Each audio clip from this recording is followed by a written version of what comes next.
el tema de Colombia. El tema de Colombia que tú decías, el tema actual. Es necesario mencionar lo de Uribe porque fue la preparación. Incluso comienza desde el gobierno de Pastrana. En el año 97, también lo he publicado, se reúne en la Fundación Buen Gobierno, creación de Fidel Castro y de Juan Manuel Santos en Colombia, y se reúnen grandes personajes de la política y del mundo empresarial de Colombia, paramilitares, guerrilleros, bandidos de toda clase, o sea, increíble. Se reúnen y diseñan lo que serían los próximos 17 años en la historia de Colombia y la dividen por estadios. Entonces comienza a decir, estamos parados en este momento en el gobierno de Samper, ya no hay nada que hacer, dejar que pase. ¿Qué hay que hacer de aquí en adelante? Hay que escoger el próximo que viene, tiene que empezar a dialogar con las FARC, tiene que llamar, tiene que congregar a los medios de comunicación, la academia, la sociedad civil, marchas, etcétera, pero las conversaciones nunca se concretarán. Eso está dicho en el 97 y así pasó el gobierno de Andrés Pastrana. Dicen en el 97, después tiene que venir un hombre de mano fuerte y corazón firme, le dieron hasta el eslogan a Uribe, que en esa época ni se sabía quién era el señor, bueno, sí se sabía, estaba en la gobernación, pero no era famoso. Entonces le dijeron, tiene que venir un presidente de mano fuerte, un gobernante de mano fuerte y corazón, mano firme y corazón abierto, no sé qué dice, y el tipo tiene que combatir fuertemente a la guerrilla de las FARC, pero no la va a eliminar totalmente, no puede eliminarla. Tiene que combatirla de tal manera que los lleve a la mesa de negociación. Mientras los combate, tiene que abrirle las puertas a organizaciones de derechos humanos. Uribe lo hizo. Human Rights Watch, su archienemigo, Vivanco, supuestamente. El que le abre las puertas de Colombia es nada más y nada menos que Álvaro Uribe Vélez. ¿Para qué? Para identificar a los mayores combatientes del ejército contra la narcosubversión e irlos eliminando. Entonces, el que se inventa ese tema de los falsos positivos es Álvaro Uribe Vélez. Entonces, dice, los mayores combatientes contra la narcosubversión, pues los van sacando, los van acusando de falsos positivos, de que matan campesinos, de que le ponen las botas al revés, todo cuento. Y él mismo declara, y él sale a declarar con Juan Manuel Santos y Freddy Padilla de León, y a decir, sí, qué pena, existen asesinos dentro del ejército, y vamos a arreglar esta cosa. Les quita el fuero militar a los soldados y los entrega a manos de la Fiscalía de Mario Iguarán, un hombre de izquierda, absolutamente homosexual, lo menciono en mi libro, que eso, ¿qué tiene que ver? Tiene mucho que ver, como lean el libro. Y entonces los entrega a manos de Mario Iguarán. ¿Y quién elige ese fiscal? Álvaro Uribe Vélez también. Entonces, entrega a todos los soldados, les quita el fuero militar, los entregan, los encarcelan y comienzan a cambiar la doctrina del ejército desde el mismo gobierno de Álvaro Uribe Vélez. Luego pasa de Juan Manuel Santos con el general Mejía.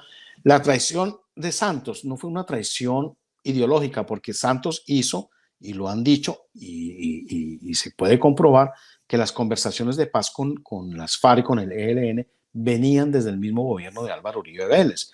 Hay videos de Álvaro Uribe Vélez diciendo que sí, que hay que darles no sé qué, inmunidad, impunidad, quizá hay que cambiar la constitución, que si esa gente, los cabecillas de las FARC tienen que llegar al Congreso, pues qué maravilloso, pues hay que hacerlo, un sacrificio. La traición de Santos no es ideológica, la traición de Santos es en protagonismo. No le dio absolutamente nada a Uribe, no le dio nada a los amigos. Y es que en realidad el que había originado todo este proceso fue Juan Manuel Santos en la Fundación Buen Gobierno. Entonces no tenía por qué un momentico, por quedarse. El premio Nobel se lo gana Santos. Muy astuto el hombre. Entonces, dice ese mismo documento del año 97 que después de ese primer gobierno, que se va a destacar el de Uribe, no lo mencionan, pero el de mano dura, corazón grande, dice que ese primer gobierno va a ser combativo, va a ser no sé qué, va a llamar a marchar, a todo por la fuerza, la voluntad, la seguridad democrática, que llamamos. Pero que habría un segundo gobierno de ese hombre. En el año 97 no había reelección presidencial. Y lo predijeron. Y así se hizo, hubo reelección presidencial y decían, ese segundo mandato de este señor de mano fuerte y corazón grande va a estar destacado por la corrupción. Y así fue, así fue. Luego vendrá un gobierno donde ya se va a hacer y se va a fundamentar y se va a firmar el acuerdo de paz con las FARC, fue el de Juan Manuel Santos, pues los dos de Juan Manuel Santos. Y este que viene, el de Iván Duque, pues consolidación de todas esas trampas de las cuales formó parte, por supuesto, Álvaro Uribe Vélez, vendió el plebiscito, después se reunió con Santos, lo cedió, los traicionó a Colombia, bueno, y por supuesto el que viene, ya también lo publiqué, está negociado, así como fue negociado Juan Manuel Santos, como fue negociado Álvaro Uribe Vélez, como fue negociado Iván Duque, en La Habana fue aprobado estos tres presidentes. El próximo que aprobaron en La Habana se llama Gustavo Petro, a menos que ocurra un milagro. A menos que ocurra un milagro, y en eso coincidimos 100%. De hecho, cuando gana la elección presidencial Iván Duque, no entendí por qué la felicidad absoluta de tantos colombianos, viendo la cercanía tan peligrosa y evidente que había tenido en votos el candidato de ultraizquierda, Gustavo Petro, una persona que perteneció al grupo terrorista M-19, una persona que sabemos, para que entiendan las personas de otras partes del mundo, el M-19 fue quien, por ejemplo, se tomó el Palacio de Justicia de Colombia en 1985. Esos eran los actuares y los procederes de este tipo de grupo criminal, el M-19, al cual perteneció Gustavo Petro.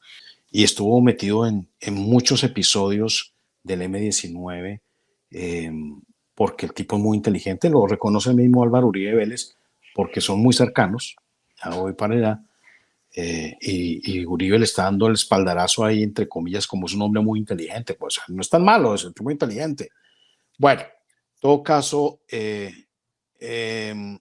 jesuita, discípulo de jesuitas, educado por jesuitas, muy cercano también a Soros, pero no de la manera de Duque, que es un poco más, más arrastrado, más, ¿cómo sería la Más palabra? solapado. No, no solapado, más sumiso. Duque no es inteligente. Ok. Duque no es inteligente. Yo le decía a Fernando Londoño hace muchos que es un hombre brillantísimo. Le dije, me parece un tipo que habla bien, pero no dice nada. A mí no me parece inteligente, nunca me lo ha parecido.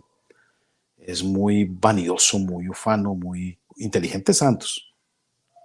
Bueno, entonces Petro es muy inteligente, muy malo, y ha sido educado y le han ocultado su historia eh, intencionalmente para esconderle todos estos delitos, hasta su hoja de vida. Es extraña, nadie la encuentra, dice que nació en un lado, pero muestra el otro, se casó con una niña, bueno, no se casó, tuvo hijos con una niña menor de edad, es activista travesti, le dicen Rosita en el mundo de los travestis. Es una locura, el tipo es una locura y es malo. Entonces, Uribe lo sabe y lo conoce porque son grandes relacionados desde hace muchísimos años. Es Álvaro Uribe Vélez el que, el que lleva el proyecto en el Senado, en el Congreso, cuando una juez muy valiente los llama a juicio, incluso después de indultados. Dicen, no, señor, el terrorismo es un delito que no es indultable, la violación de niños es un delito que no es indultable, le imputó delitos de lesa humanidad que no son indultables. Entonces había necesidad de hacer un proyecto político, un proyecto en el Senado, un proyecto de ley para indultarlos definitivamente. ¿Quién mejor que Uribe? Pues eran viejos aliados desde su cercanía con Pablo Escobar, eran viejos aliados. Recordemos que Pablo Escobar fue el que financió al M-19 para la toma del Palacio de Justicia. Pablo Escobar es el que le envía una esquela cuando asesinan al papá de Álvaro Uribe Vélez. Entonces, son muy cercanos. Álvaro Uribe y el M-19 tienen viejos conocidos, como decía Popeye. Popeye le decía, yo no le temo a nadie, pero a Álvaro Uribe sí le tengo mucho miedo. ¿Por qué? ¿Por buena persona? No creo. Bueno, entonces, y se tuvo que volver uribista después, y después murió de una forma rarísima. suicidado, quién sabe con qué, pero bueno.